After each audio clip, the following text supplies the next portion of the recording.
Di video kali ini, saya akan ajak Anda kembali untuk menikmati suasana keindahan Pantai Badur, di mana Badur merupakan salah satu pantai eksotis yang hingga saat ini masih dikelola secara swadaya oleh masyarakat setempat.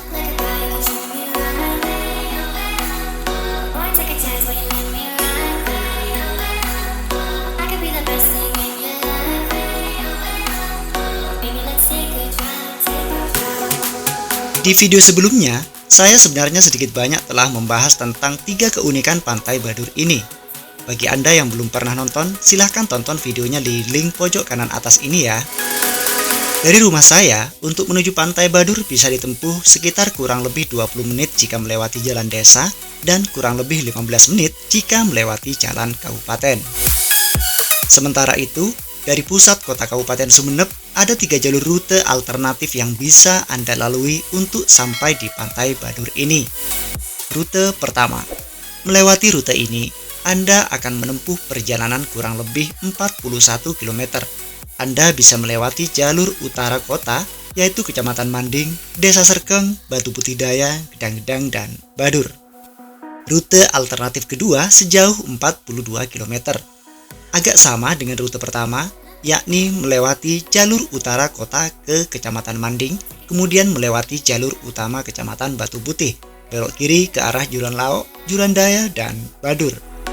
Sedangkan jalur alternatif ketiga sejauh 43 km dengan melewati Kecamatan Gapura, belok kiri di pertigaan SMP Negeri 1 Gapura, terus hingga Desa Engmerah hingga bertemu dengan rute alternatif kedua di Desa Tengedan. Di video kali ini, saya akan menempuh perjalanan ke Pantai Badur melalui jalan desa, tepatnya ke utara dari rumah saya sekitar 20 menit perjalanan. Karena ini adalah jalan desa, tentu saja jalannya tidak sama dengan jalan kabupaten. Kecepatan kendaraan pun tidak memungkinkan dilakukan di atas 40 km per jam. Tapi, jalanan ini sudah cukup memenuhi ekspektasi dan kebutuhan mobilitas warga masyarakat. Mentok ke utara, kita akan dipertemukan dengan jalan kabupaten lagi.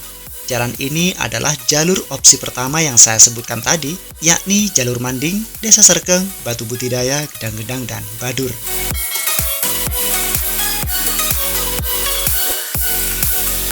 Begitu sampai di pantai ini, ada pemandangan yang terasa sangat berbeda dengan pemandangan di video saya sebelumnya, yaitu letak muara pertemuan Sungai Air Tawar dengan bibir pantai. Jika pada video sebelumnya muara Sungai Tawar ini agak menepi ke barat mengikuti Cemara Udang, kali ini Sungai Air Tawar langsung dibuat lurus dari ujung pangkal sungai di selatan menuju muara. Menurut penuturan warga setempat, perubahan ini dilakukan karena sebelumnya keberadaan sungai tersebut disinyalir berpotensi mengikis tanah dan pasir tempat tumbuhnya pohon Cemara Udang, tepatnya ketika air laut sedang pasang. Hingga kemudian Sungai Air Tawar itu pun kini dirubah seperti yang teman-teman lihat sekarang ini. Sungai Air Tawar ini seolah membelah objek pantai wisata Badur ini menjadi 2 bagian. Di sebelah barat sungai, para pengunjung dapat menikmati suasana pantai dengan semilir angin segar sambil bernaung di bawah pohon Cemara Udang. Sementara di sebelah timur, hamparan pasir yang luas yang menyatu dengan deburan ombak laut Jawa dapat dijadikan sebagai sarana bermain.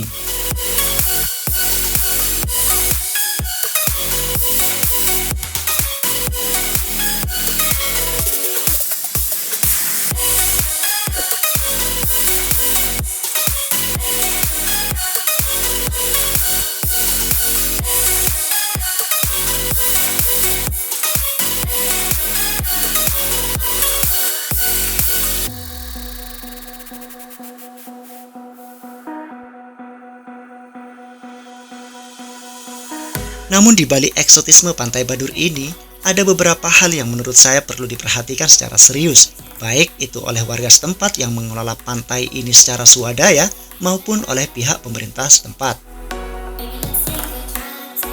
Tidak tersedianya tempat sampah. Ini masalah klasik sebenarnya. Di video saya sebelumnya, meskipun tempat sampah sudah disediakan, tapi tetap saja sebagian pengunjung membuang sampah tidak pada tempatnya. Saat ini keberadaan tempat sampah sudah tidak saya lihat lagi di pantai ini. Alhasil, ceceran-ceceran dan tumpukan sampah bertebaran di mana-mana. hingga tidak hanya mengganggu keindahan dan keasiran pantai, namun juga berpotensi merusak ekosistem lingkungan. Jadi, bagi Anda yang akan mengunjungi Pantai Badur ini, mohon jangan buang sampah sembarangan ya. Terus, sampahnya mau dibuang kemana ya? Kan gak ada tempat sampahnya. Aduh. Ancaman limbah tambak udang. Kepedulian terhadap pesisir Pantai Badur ini tidak hanya datang dari segelintir orang saja.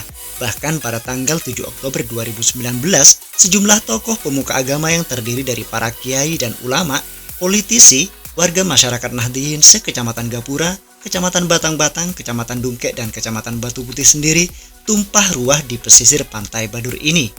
Tujuannya, selain melakukan munajat dan istighosah kubroh dalam rangka Hari Santri Nasional, para ulama dan masyarakat Nahdliyin setimur daya Kabupaten Sumeneb ini juga menyampaikan pernyataan dan sikap terkait maraknya alih fungsi lahan baik di sebagian pesisir Pantai Badur maupun di beberapa wilayah pesisir pantai lainnya di Kabupaten Sumeneb, di mana video tersebut telah saya unggah di channel Nuansa Milenial ini. Silahkan ditonton ya. Menurut Herza Yulianto, Direktur Eksekutif Mitra Bentala di media online kompas.com pada tanggal 24 April 2011 menyatakan bahwa akumulasi unsur organik pada limbah tambak udang ini lambat laun akan meningkatkan populasi alga yang nantinya bisa mengganggu keseimbangan ekosistem di pantai. Dengan demikian, tak ayal jika pada akhirnya hal ini juga akan mengancam lingkungan ekosistem di Pantai Badur ini. Sehingga keindahan eksotisme Pantai Badur ini juga turut terancam dan hanya akan tinggal cerita saja. Pemberlakuan karcis masuk dan tarif parkir yang tidak konsisten.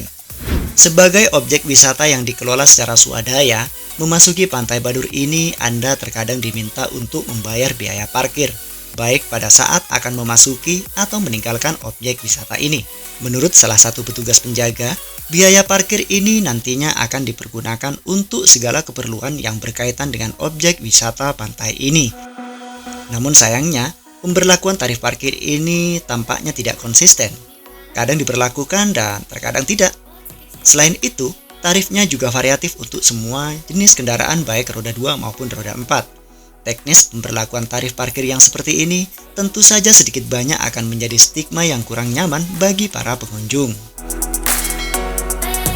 Baiklah teman-teman, demikianlah video kedua saya tentang eksotisme objek wisata Pantai Badur.